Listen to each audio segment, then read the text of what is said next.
Puisque tout ce qui va sans dire va tout aussi bien en le disant, parlons aujourd'hui des créations d'emplois qui ont été divisées par 3 en France en 2018.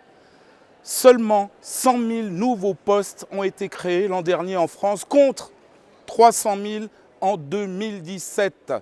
Monsieur Macron aurait-il menti?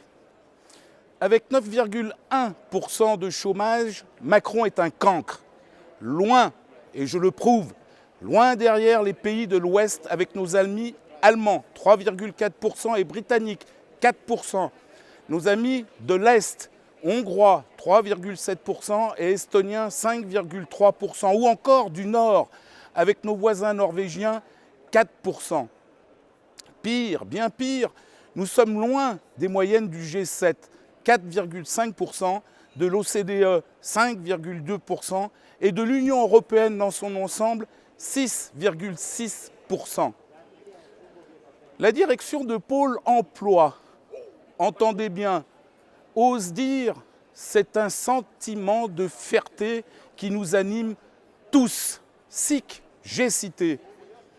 Qu'elle aille le dire aux 5 605 000 Français, catégories A, B et C, qui recherchent un emploi convenable.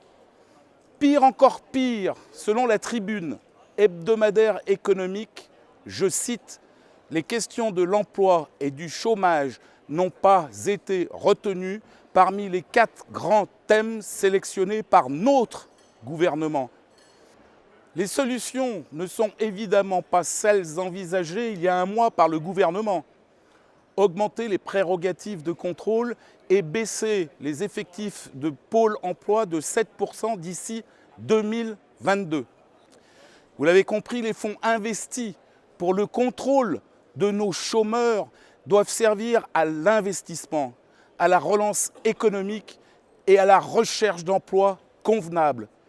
Les salariés d'emploi, de Pôle emploi, doivent également être formés. Ils en font eux-mêmes la demande. En effet, le sujet du chômage est aussi complexe que diversifié. Formation, compétences, numérisation, robotisation, désertification des zones rurales, j'en passe et des pires. C'est essentiel, notre gouvernement passe à côté. Comme à l'habitude, chers amis, un homme averti en vaut 2.